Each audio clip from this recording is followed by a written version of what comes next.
Hey, Jonathan, I've got something for you. Oh, hey, Curtis, what's that? It's a set of rules about our friendship. Oh, okay. First of all, I've done some good things for you in your life. Well, yep, you have. So, you're not allowed to have any friends that you like better than me. Oh, Actually, you're not even allowed to have pictures of them. What? Don't hang out with them, because I'm jealous, and you and your whole family tree are going to be in big trouble if you do. Okay, Curtis, I'm leaving. But if you follow my rules, I'm going to be really nice to you. How does that sound? Well, frankly, it sounds insane. Yeah, I know. So can you help me out? Why is it okay when God does it? Oh, I get where you're going with this. You're talking about the first of the 10 Commandments. Seems like a tough pill to swallow, right? How can a God who's willing to punish children for their parents' actions be described as merciful? Yeah, and how can anyone that is this possessive and offers such seemingly conditional love be the moral and existential role model that God is supposed to be? Well, things might seem bleak, but I think if we dig into this text with some insider knowledge of correspondences, we just may be able to find that love and wisdom that we're looking for, perhaps even see that the spiritual meaning of the commandment is in a way the opposite of what you just proposed. You up for that? You better believe it. Stay tuned.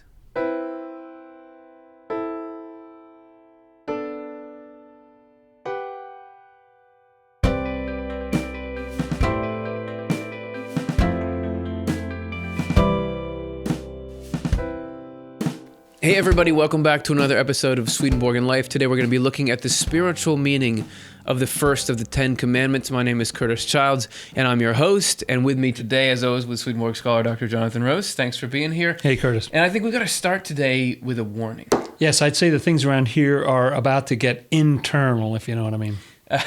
Well, if you don't, we're going to be looking at this first of the 10 Commandments from the Bible. But if you're not familiar with Swedenborg, you might be surprised to find us unpacking hidden layers of meaning in the text. The internal sense of the Bible is something Swedenborg wrote thousands of pages on, as you know, and the concept is a little too complicated to fully explain here, but check out our episode, What the Bible Is, for a little more about it. That said, if you don't acknowledge the principle of an internal sense, the text itself of the Bible can get downright confusing. And I'm not the only one to notice that. We got this comment from somebody watching the channel. Philomena asks from Facebook, here's my question. I'm really enjoying your series. Thanks for responding on YouTube as well. I do have a question. I get that Jesus is God, is a part of himself, etc. However, does Swedenborg say anything about the commandment of thou shalt have no other gods before me? Also, the references to God being a jealous God. I ask because you say that each religion is represented in heaven, which makes more sense. It seems contradictory. Thanks. So how does Swedenborg get off saying like any religion can be a path to heaven? There's God can be known by many different ways by different people, but also there's this commandment clearly in the Old Testament that seems to be advocating the opposite. Yeah, that's right. And how does Jesus fit in with that? That's a good question. Exactly. So to refresh our memory, let's take a look at the first commandment and then see if we can figure out our way through it. I am Jehovah your God, who led you out of the land of Egypt, out of the house of slaves. You shall not have other gods before my face. You shall not make for yourself a carved image, or any likeness of anything that is in the heavens above, or that is in the earth beneath, or that is in the waters under the earth. You shall not bow down to them or serve them, because I am Jehovah your God, God the zealous, bringing the consequences of the father's wickedness on the sons, on the third generation, and on the fourth generation among those who hate me, and performing mercy to thousands among those who love me and keep my commandments. So there's the external or literal meaning of the commandment, and it's relatively confusing. Some stuff is pretty puzzling, but Swedenborg is saying that that's actually sort of like a code that you can get at these inner spiritual levels of meaning there that really underlie the principle of the whole thing. Well, so what is it? What is that essence of the commandment there? Yeah, well, I think that the best way to understand what this commandment really means is to show you what it's like to break it. Break it? Is that safe? It's here. All right, I've been waiting for this thing. The break zone 750. Break Zone 750, congratulations on your purchase. The Break Zone 750 will allow you to safely break divine commandments briefly and for educational purposes only by instantly neutralizing any potentially harmful effects of your demonstration. Yeah, and I think what it should do in this situation is shrink me down to a size where I won't really be a danger as I break this commandment. Okay, so here we go. Let's see, dial this in. Ready? In everything I think and everything I do, I'm gonna put myself first. I'm more important than everyone. I'm cooler than everyone, and everything I learn is gonna go toward making me the ruler. My ideas are the best, and everyone should agree with them or else. I'm gonna pretend that I'm good and wise. I know just what makes people believe that someone is a good, moral, spiritual person, and I'm gonna use that to trick them. Oh man, I'm smart, I'm awesome, I'm more smart and awesome than anyone ever! Are you okay? Yeah, I'm fine. I mean, that really takes a lot out of you. Well, it's interesting to me that the focus was really on how you behave and your motivations rather than selecting some deity or some particular name for God. So there's an instance of breaking the first commandment, but don't you think we still need to kind of explain what the internal sense is of that a little bit more? Yes, and we're going to go step by step in part 1.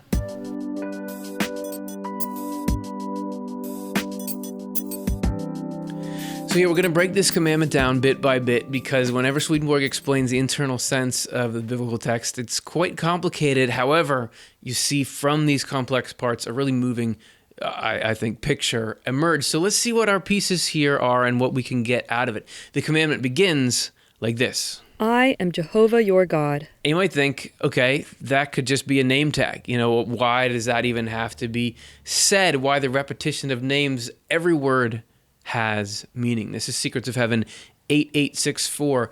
I am Jehovah your God symbolizes the Lord's deified human manifestation as universally sovereign over every single thing that relates to goodness and truth. Now, even Jehovah and God, why saying I'm Jehovah your God? Well, those are the two primary aspects of God, that Jehovah is this divine love and God is the divine truth, and that those together form this human, moving, loving God. So then it goes on, Jehovah God refers to the Lord's deified human manifestation, because those two together become this manifestation of God. Because in the heavens, they cannot picture or even sense the divinity that is actually within the Lord, and therefore cannot believe in it or love it. They can only picture and sense a deified human being. So it means that the actual divine as it is, even angels, wait, what's that? When you picture like a personal God, like God is a deified human being, that's enough for our finite minds to connect with the reality of the infinite. The concept of God being divine cannot actually be communicated to the angels in heaven, let alone to humans on earth, except through the idea of a deified human being. So there we get two things out of that. One is this need to think of God as a person. That God is a person that we can form relationship with, like a really special person, but still something along the scale of personhood. And the other thing is this love and the wisdom in everything. And Swedenborg says that is the way the commandment begins, because that idea of this human loving God has to be universally sovereign in everything that follows. So over and over again, he repeats this phrase that the Lord needs to be sovereign. Okay, but that we've just taken a commandment and sort of made it more confusing and more wordy. What is that Lord needs to be sovereign, and how is that something practical that matters in my life day to day? Let's keep going. Let's see if we can find some answers there. So first clue is in Secrets of Heaven 8865. He says, for humans, what is universally sovereign is that which can be found within every single one of our thoughts and wishes. Okay, well, that's a straightforward definition. It is therefore what constitutes our very mind and life. The Lord must be sovereign because it is so for the angels in heaven, of whom we say they are in the Lord. The Lord becomes our sovereign when we not only trust that all goodness and truth are given to us by him, but also when we love the fact that this is so. We're starting to get some form around this idea of God being sovereign. So something about it is having this divine humor, divine love, and all the things we think about during the day. You think about the sort of things that make up your daily concerns, and all the good things in your life somehow have God inside them. But I don't know still, what does that mean? What would that look like? And Swedenborg says that part of that is believing and loving the idea that everything that's good and true in us is the Lord's. So this is a gift from the Lord. And he says, that's how the angels actually do it. So emulating an angelic mind is not that bad of a hobby. So let's look a little more about what that consists of. This is Secrets of Heaven 8865. The angels not only trust that this is the case, but also have an awareness of it. This is why their life is the Lord's life within them. Their life's desire is to live in the love given to them by the Lord. And their life's understanding consists in living in the faith given to them by the Lord. This explains why the Lord is the all in all of heaven and why he himself is heaven.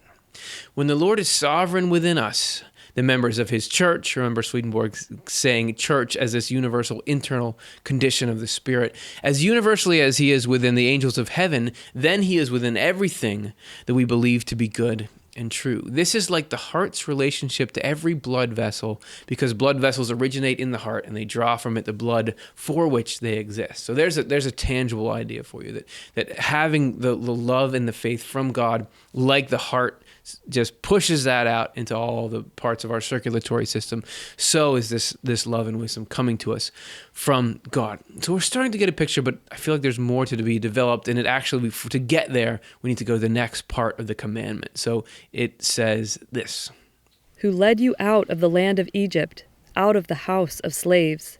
That's a pretty tangible image, right? Being led out of captivity, but not all of us have been in captivity externally. However, Swedenborg says we've all experienced internal captivity. And this is actually the freeing from hell that God does for us. That as soon as we're willing to learn a little bit of spirituality, we've already been freed a little bit from the ego sort of sleep that our natural tendencies lead us towards, but God continues to lead us out from there.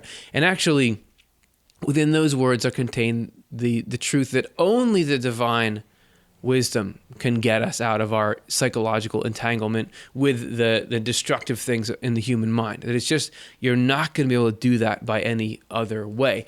To illustrate what a scenario like that is, we have a video game, as all spiritual things relate essentially to video games. There's a video game that illustrates what it's like in a situation where the only way you can get out of something is to have very specific knowledge, right? And this would be an analog to the divine knowledge. So first we're going to show you what it's like to try to do this game. It's called Bomb Diffuser, and you've got to try to dismantle a bomb, but you got to do it in a very specific order or else it's going to blow up, just like real bombs, if you've ever done one of those. But we're going to show you what it's like without that knowledge, and then what it's like with the knowledge. So here, illustrating spiritual concepts is a video game. Okay, we got 4 minutes. I've got 3 modules here. The first one, there's a screen that says there, THEY''RE. There's 6 buttons: sure, done, your, with an apostrophe, like, and Your. With an apostrophe? Yeah. No, that's wrong. Well, there's one up at the top with a plastic case over a big yellow button that says press. Don't press. Okay, let's go back to this. Now the screen says you, and there's left, right, no, wait, and ready. Ready. Okay, that's 2 strikes. I have right, top, bottom, and left arrows. Okay, one of the red triangles. Is any of them? Yeah.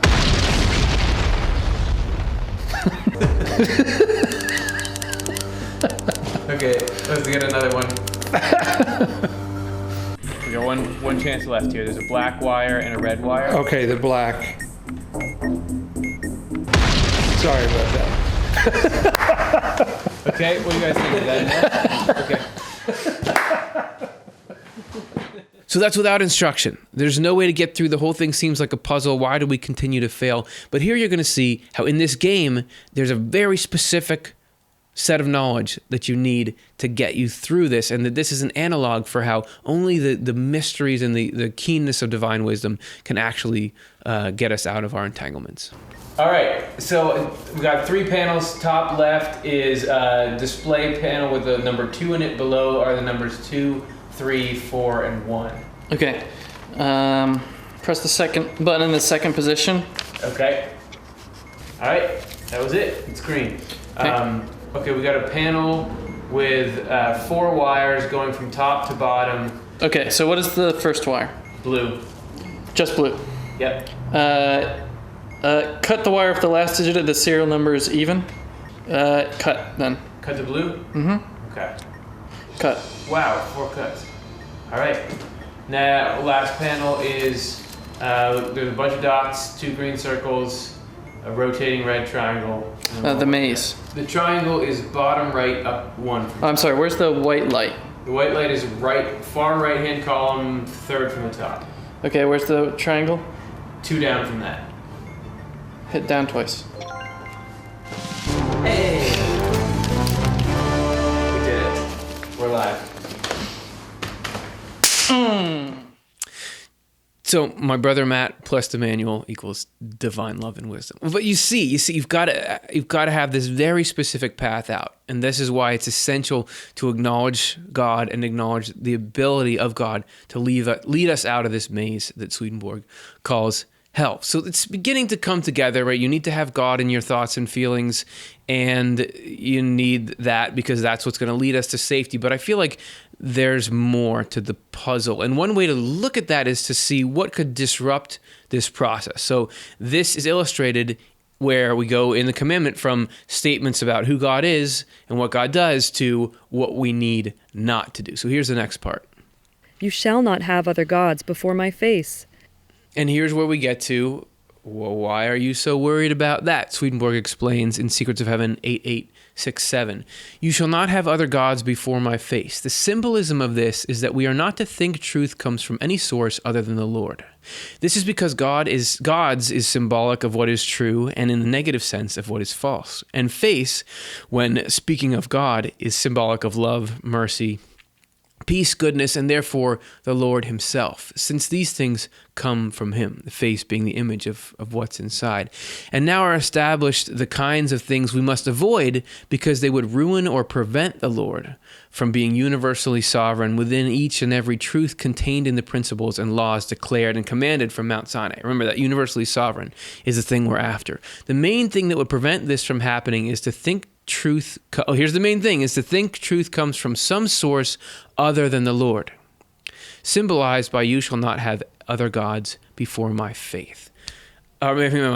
So there you have it. Sorry, I was so deep into my next thought. So that's a little bit confusing though, because we know that the Lord needs to be sovereign, right? That's important, but also we know that thinking the truth came from somewhere else would disrupt it, which that's not a very emotionally satisfying concept. Like, okay, thinking the truth came from somewhere else. What is it? Is it just sort of like, a record company where, okay, we made the music originally, and yeah, if you download it illegally on the web, you'll get the same music and it's just as good, but you didn't download it from us, so therefore it's illegitimate. Is that what God is saying? Like, everyone's got to know that the truth came from me.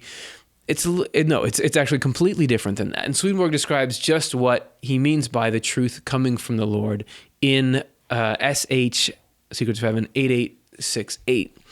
Truth does not have the Lord within it when we take it from the word, especially its literal meaning, and use it to argue in favor of our control over other people or for our own enrichment. Wow. So that's what it is. That's what truth not coming from the Lord is. It's not acknowledging the source as much as it is how you use it. Because it comes from the word, this is actually truth, so we can get these concepts that actually are true.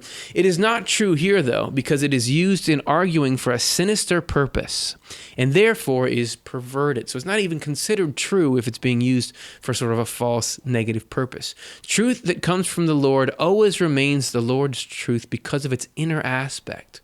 Truth that does not come from the Lord appears to be true only from its outward appearance. It is not true in its inner aspect because within it is vanity, falsity, and evil. For something to be true, there needs to be life in it. And truth without life is truth we do not believe. Life does not come from anywhere other than being good, that is, through goodness that is given to us by the Lord. If the Lord is not within the truth, it is truth without life and therefore not truth. And that would be a hard passage to read for like someone who makes the dictionary, because he's like, got this word that you think means something, then it actually means this, and then it actually means this. But the takeaway is that for truth, to acknowledge that truth comes from the Lord and to not believe that it comes from some other source is in not using the truth for something ego, self-centered, and rather using it for the positive, universal purpose that the Lord intends always to everyone in the human race. What would that look like in an example? Well, let's say that what's it like to have the Lord universally sovereign inside an idea or a thought? Let's say that I was having a desire and a thought that I hope that this show is going to be good.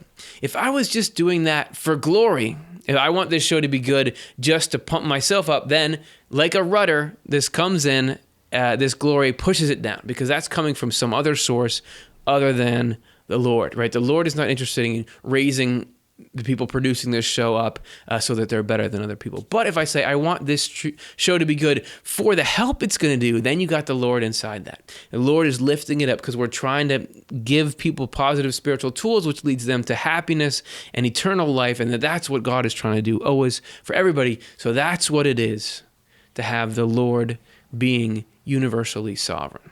Yes, that makes sense. I can see how that could be something you really could apply. Good. And just so we can really solidify it, let's clarify through a few more examples.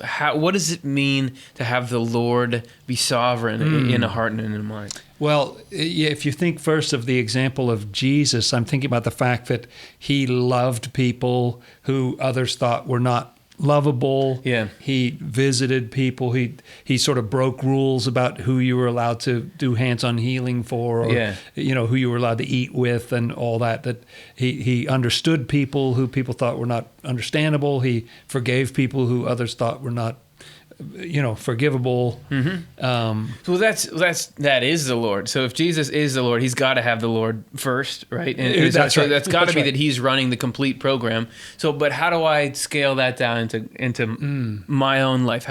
I guess it would be similar kind of behaviors and just this general movement towards love for the whole human race rather than individual advancement. Right. Somehow what it's making me think is that you get out of the island of self and really understand that others exist outside of you and they have needs and situations, whatever. So you come to have a little bit of that compassion and understanding that Jesus showed, and it just takes a selflessness, a focus outside of self. And you can even think, even in things that wouldn't seem, even when I'm driving, there's a tendency to just think about myself and where I need to go. But defensive driving, I'm thinking, okay, not only am I going to be able to change lanes where I want, but how am I affecting the other cars around me? Here comes people are coming onto the highway. How could I make this a good experience for everyone? As long as you can safely do it, sort of thinking more about how's everyone doing rather than like I'm the one. That's right. I want everyone to get where they're going today. All right. Well, that's cool. And so I'm getting that, and that's got a good feel towards it. It's a loving sort of thing, but that's not where the commandment ends. There's more that we have to get through and find some kind of internal meaning in. That's right. And we'll look at that in part 2.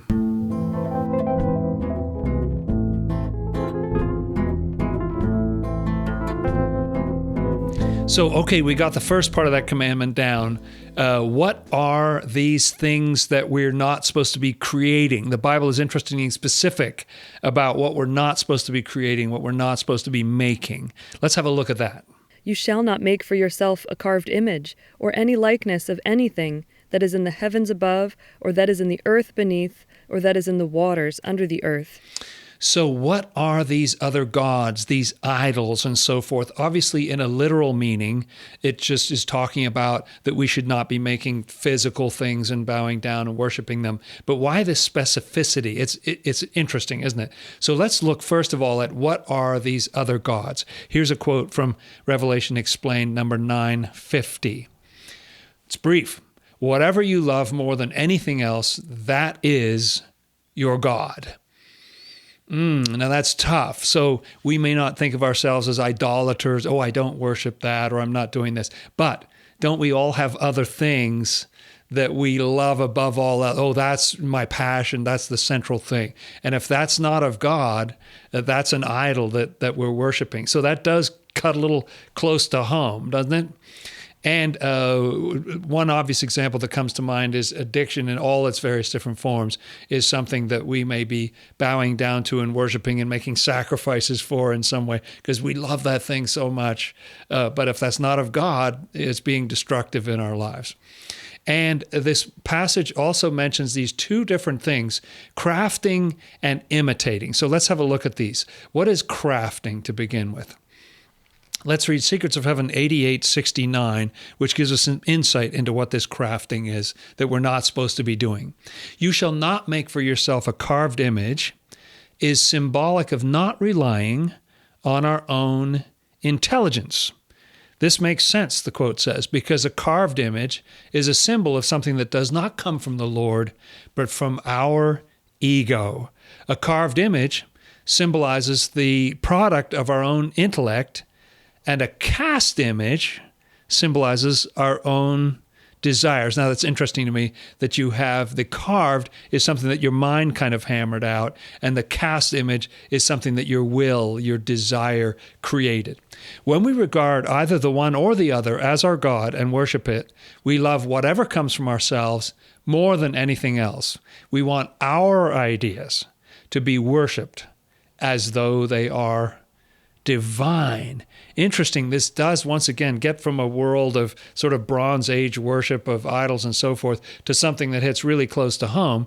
This is our own thinking, things that we create with our understanding or our will, and then we not only bow down to these things ourselves, but we want others to get on board with this. And so something that we craft is something that we ourselves have shaped to say, I think this is the way reality is or ought to be, and I want everybody to bow down to this great idea that I've had. The problem there is that it comes from ourselves. It's not coming from the Lord in us. How about this imitating? What is imitating? And there are three different categories, aren't there? Let's have a look at this quote from Secrets of Heaven 88:70. Or any likeness. See, we're not supposed to do the crafting. We're also not supposed to do any likeness. Symbolizes an imitation of what comes from God. An imitation. This is symbolic of truth coming from some source other than God, and yet still resembling the truth.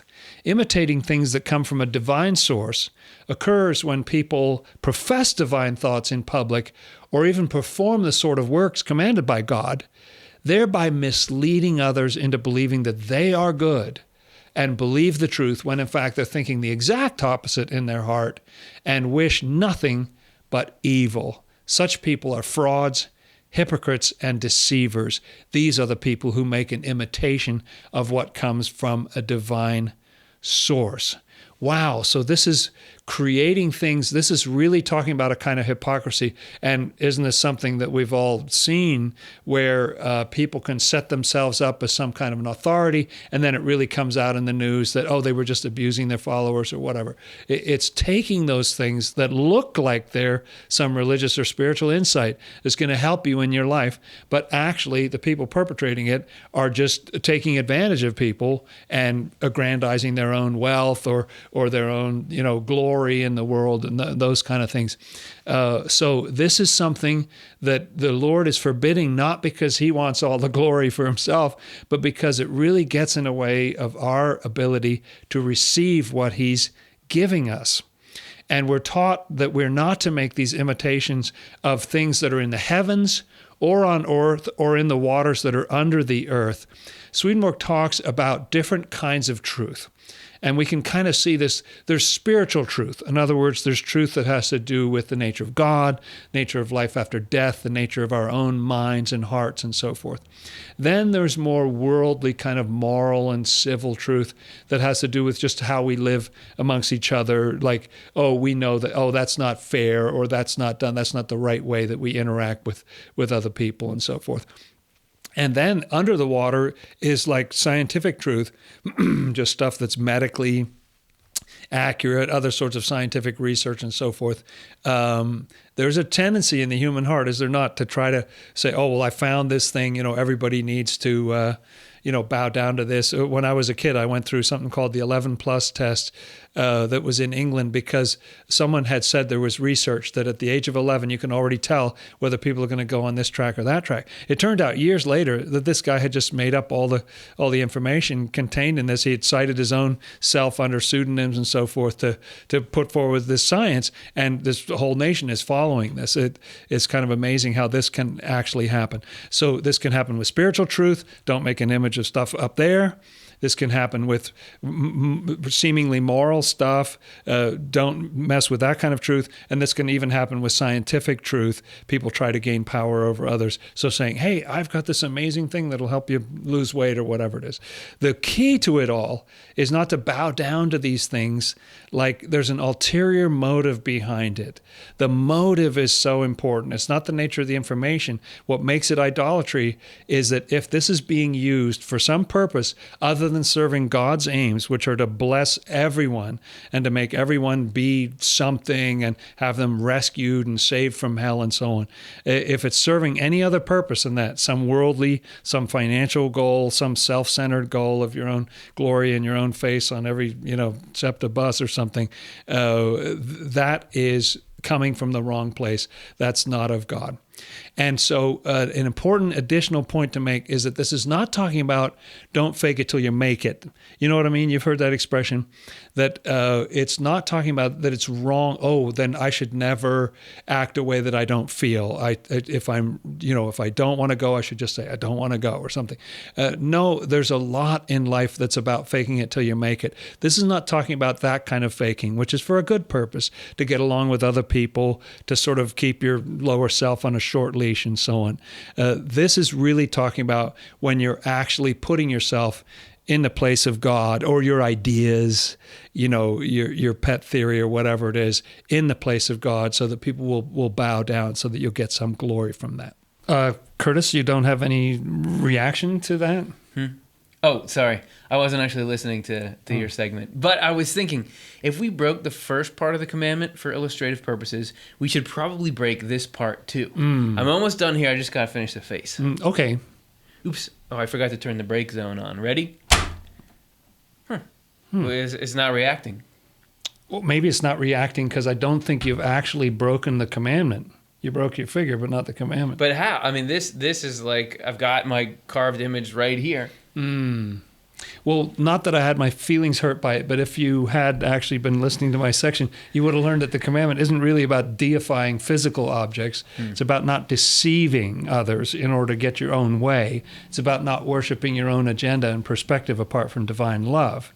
Really, using objects in religious ritual isn't the danger. It's using objects or any means to worship yourself. Okay, I got it done. You ready to see?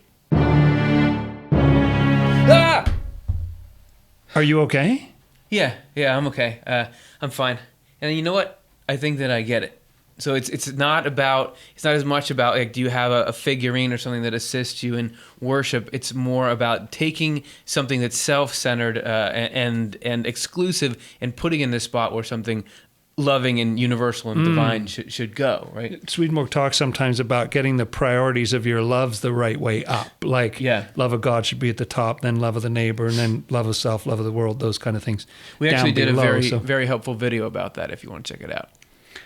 But I have a question, though. If God is so loving and great and all that, what is that next part of the commandment, as we were asked earlier, about the zealous God and the punishing the children for the sins of the parents? That's right. That's kind of an elephant in the room, isn't it? And we're going to meet that elephant in part 3.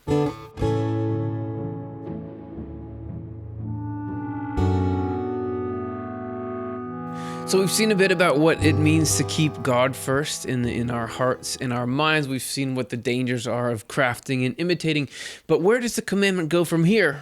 We're going to see that it's actually now a list of the consequences. What happens if we don't act in the prescribed way? So let's go to the text. Because I am Jehovah your God, God the zealous. And a lot of people are confused by this. Like, how are you going to have, some translations say a jealous God, or in this one, God the zealous. Are those characteristics of God?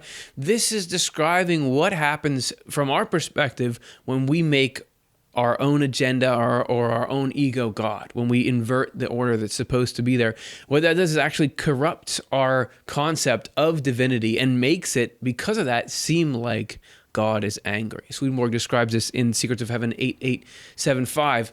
He says, in relation to people who do not accept the divine truth that comes from the Lord's divine goodness, a zealous God means evil and falsity. Because we start to see things from the perspective of evil and falsity, and that makes God seem like God is angry. For example, let's say that you only loved one particular group of people, the people that were most like you, and you thought, we're the best, everything should favor us, God should favor us. If you see a divine plan that wants everybody to be equally loving and respectful towards each other, that can feel threatening to your own group, right? That you can see that as anger. Or if there are destructive, harmful things, love of control or of being better than others, and you notice that the divine is trying to keep you away from those things, that seems like the divine is bringing evil, but it's our own perspective. We've set ourselves against the divine design.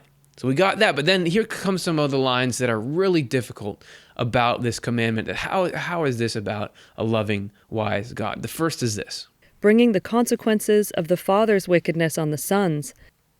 There's a glaring problem with that, which is, how are you going to charge a kid for what their dad did, right? People, my kid shouldn't have to pay for the problems that I cause. It just seems like it doesn't make any sense, right? It's just a childish form of retributive justice. How is this coming out of the divine? Well, in the internal sense, this is how, when we break the commandment, when we set our own agenda, our own ego in the primary position, we actually spread falsity. It's the spread of falsity throughout our own minds. Swedenborg says, in the internal sense, the fathers are actually a correspondence for evil, and then the sons are the falsity that comes from that. So that this is the progression, that you have this love of dominion or something evil at the core, and that has this offspring, which are the false concepts. Because if you're going to really look at life through this self-serving, other people degrading lens, you've got to make some kind of worldview up that's going to justify that, and it's not the true worldview. So you've got to have these sons, which are these falsities, that's just a necessary part of it. Secrets of Heaven 8876 says that these words symbolize the constant spread of falsity that results from evil. So it's not just a one thing, but if you've got that evil in the center, it's just radiating this falsity out into your mind. And obviously, it's not about an actual punishment on children for the sins of their parents. Swedenborg even says that goes against divine order itself. So I'm glad we cleared that up. We know that God is not going to punish anybody for the sins of previous generations. What's the next part of the commandment? On the third generation and on the fourth generation. Right. So we've got, again, with this, on the next generations, it really sounds like it's saying that this is going to be passed on to your progeny. But remember, everything is correspondential, even numbers themselves. This part of the passage is about the falsity that spreads throughout not just the upper levels of your mind, but your whole life, creating this web of distortion. And it's the numbers themselves stand for qualities. If you saw our show, The Meaning of Numbers, you'd see that every little numerical figure means something. That in this case, 3 means this long progression of falsity that arises because of 3's meaning of completeness, and 4 is like 2 about being connected. And so there's this progressive chain rooted back to the false God at the center. It's actually kind of like a spider's web. As I mentioned before, say you have this sense of self-importance at the center of your spider's web. Suddenly you've got to have all these other points to keep life together. If you think you're better than everyone else, then suddenly you're worried about, well, I can do things better, so I better be the one who's doing all this stuff. And I want to make sure nobody one-ups me, so I've got to protect my reputation, and I can't reach out to anybody. It creates this entire web that wraps up your life and rejects the divine comfort that should be coming from that. And it's that rejection that is actually the subject of this next line in the commandment. Among those who hate me. So ultimately, that mindset of putting something else in the place of God rejects divinity itself. It's a mindset that's opposed to God, so it can't accept anything from God. This is Secrets of Heaven 8878. Among those who hate me stands for people who completely reject the Lord's divinity. The more they are influenced by evil and the resulting falsity, the more they not only reject his divinity, but also hate it. It is the Lord's divine nature they are rejecting. They cannot understand what a deified human being is because they have such an empty and meaningless concept of what divine means. Because if you don't understand the love that is inherent in what should be in the place of God in us, the word becomes meaningless. If you can put something that is finite and self-serving in that spot, you don't get this. Your mind isn't open to the idea of what God actually is, what love personified actually is, and it creates all these problems that we're trying to avoid here. It just doesn't seem like a web you'd want to get tangled up in. Yeah, it actually seems like keeping the commandment might be a better deal. And so we don't forget how. Let's do the wrap up. Like everything in the Bible, there's a core meaning to the first commandment that takes something potentially off-putting and confusing and infuses it with relevance and clarity. The beginning of the commandment urges us to make universal love the driving force in our thoughts and feelings. If we can make the Lord, who is divine love in action, sovereign in our minds, then we really set ourselves up to be freed from the psychological traps we find ourselves in. The imperative to not make carved images is warning us not to put what is self-centered in the place of reverence that should be reserved for the divine. We're also forbidden to mislead others, whether through a show of piety or mastery of intellectual concepts. Other people shouldn't be ours to control. The end of the commandment, which may seem like a threat in the literal sense, is really a warning that placing something harmful above all in our minds will have far-reaching, destructive effects in our own spirits that will spread well beyond the original issue itself. I say that confidently, but that's not the actual end of the commandment. We haven't even done like the good part. There's more? The friendly part. Do you remember? It says it right here. And performing mercy to thousands among those who love me and keep my commandments. So, what does that mean? I mean, if all the harsh stuff has its own inner meaning, doesn't this have something as well? Well, right. It just so happens Swedenborg lays it out in Secrets of Heaven. There's a couple numbers here. You want to go ping-pong them? Sure. I'll do the first one. You want to go first? So, this is from Secrets of Heaven 8879. And performing mercy to thousands symbolizes that they will be permanently blessed with goodness and truth. That's not so bad. This is consistent with the fact that mercy is the influence of goodness and truth that comes from the Lord and the subsequent spiritual life, which is granted by means of regeneration. From mercy, the Lord grants us whatever is needed for a life of eternal happiness. 1,000 stands for a large quantity, so when it is describing divine mercy, it means it is permanent. And that's that divine providence knowing, I'm going to set you up for this. Just here's the it's not like these are rules, this is the path, you know? So he goes on. Among those who love me symbolizes people who are open to loving what is good. This is consistent with the symbolism of loving Jehovah, that is, the Lord, as being an openness to loving what is good. We love him when we stop doing evil, because evil gets in the way and repels that good influence coming from the Lord. Once evil is removed, we can receive the goodness that, thanks to him, is always present and trying to enter us. This is so universal. We're talking about how can there be many paths to heaven. If it's just loving good and not doing evil, is this connecting with the human God? And he finishes Secrets of Heaven 8880, and keep my commandments symbolizes being open to believing what is true. Truth can be learned and stored in our memory, but if we do not agree with it and act on it, it does not become living truth. On the other hand, if it is drawn from our memory and embedded in our will by intellectual activity, that is, if we intentionally make it part of our habits and activity, then it becomes living truth, truth that we believe. This is accomplished by the Lord when we stop doing evil and do it as a habit. I mean, I find that uplifting, the promise and the potential there. That's great. So that's the end of our show for today. But if you stick around, let's do an audience question like we always do. Great. First, a couple of thank yous from us to you. As always, thank you everyone so much for watching. We wouldn't have any reason to make a show without you. If you want to help this particular program get out into YouTube, please like it and also subscribe. And if you are even if you are subscribed, make sure you click that little bell to get notifications, because you don't want to miss a single wonderful piece of content that we do, right? And if you want to be part of the engine that makes this whole thing possible, consider supporting us on Patreon for just $1 an episode. We can make this show together. And as a thank you, we'll be giving you awesome behind-the-scenes content every week. So please give it a shot. See if you like it. All right, let's get now to one of your excellent questions. Okay, everybody, you ask, we try our best to answer. This is from the previous 10 questions show that we did, and it's Jennifer. And we thought it was great. We wanted to put it in here. Here's my question. Do Swedenborg experts feel he may have been fallible in his understanding of some of his observations based on his cultural and religious perspectives? And if so, is some level of distortion of the material acceptable? I guess what I'm asking is, does Swedenborg's interpretation have to be perfect in every aspect, or are allowances made for his biases? Thanks for all your hard work on the show. It's wonderful. Thank you for asking. And I thought this was a great question to tackle because this very issue has been a major point of discussion, sometimes downright contention between people who are following Swedenborg or following his ideas.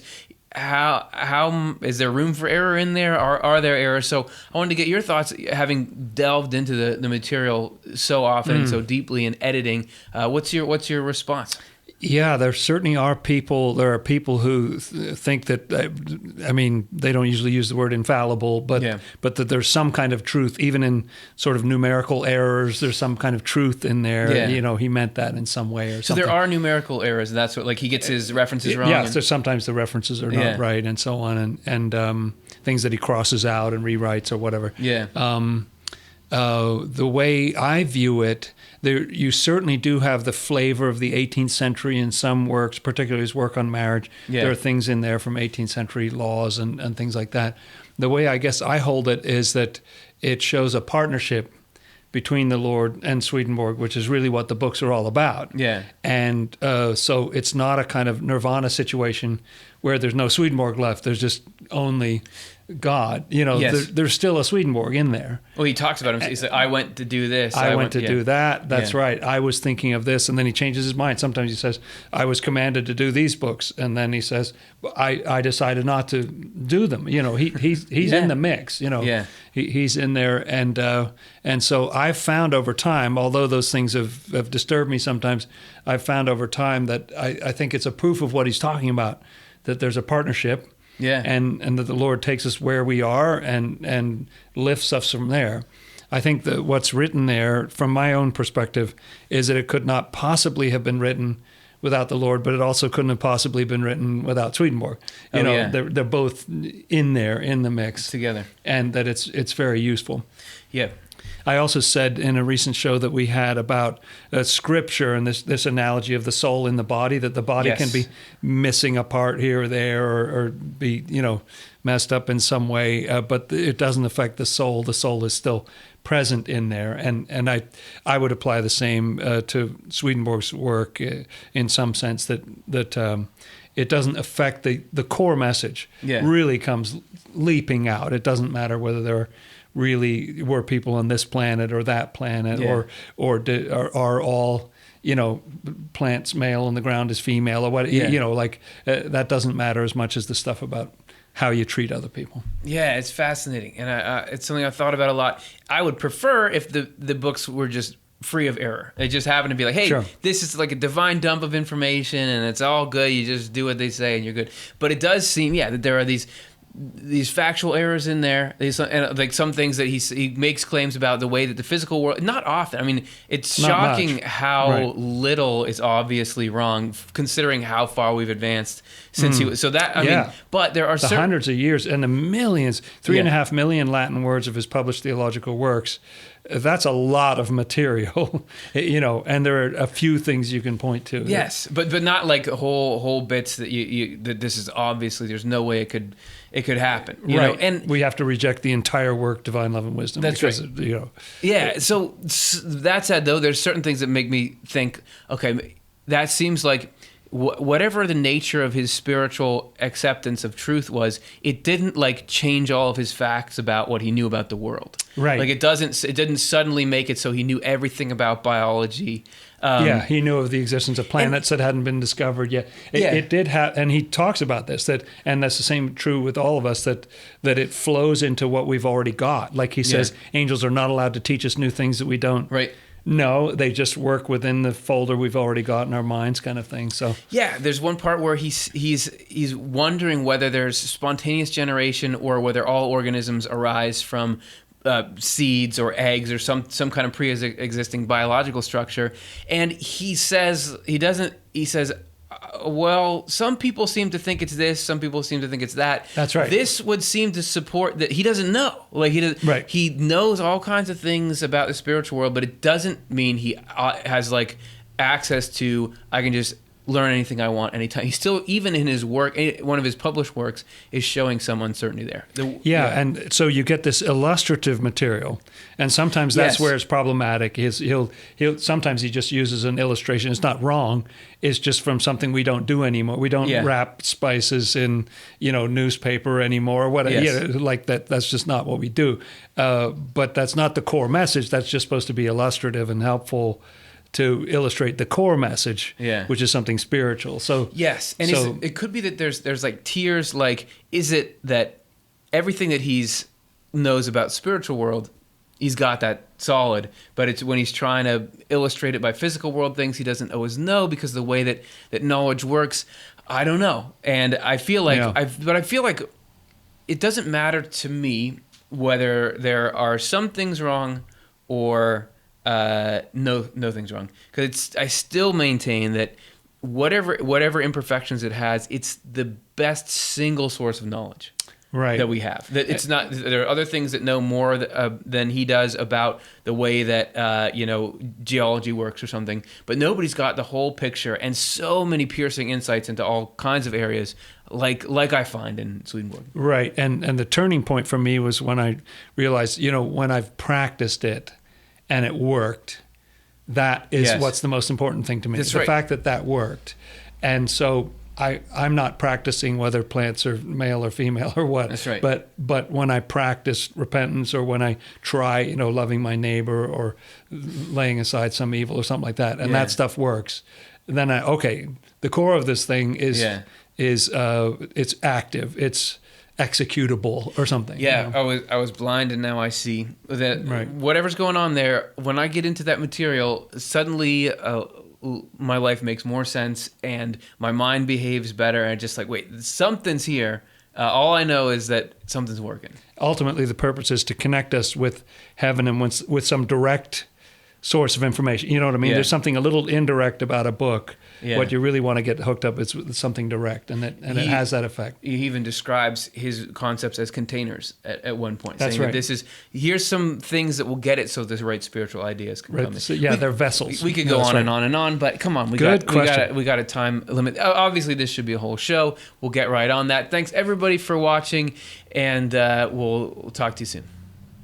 All right, that's our show for this week. Thanks again so much for watching. Next week, we're going to be back with our question answering panel, doing one of our 10 question shows where we take 10 of your excellent questions and try to answer them as best we can. The week after that, Labor Day weekend, we're not going to be having a show, both because of the holiday, but also I'm going to be in London doing the conference for consciousness and human evolution. So if you happen to be in the area, check that out there. I'm going to be talking about Swedenborg stuff, and then we'll be back the following week with a show about the law of attraction and what Swedenborg's perspective on it is. Hope you all have a great couple of weeks, and it's been a pleasure hanging out. Swedenborgian Life is Amy Aquarola, Morgan Beard, Curtis Childs, Karen Childs, Matthew Childs, Alexa Cole, John Connolly, Cara Dom, Chris Dunn, Stuart Farmer, Ben Keys, Reed McCardle, Chelsea Odner, Jonathan Rose, Shiloh Silverman, and Shada Sullivan.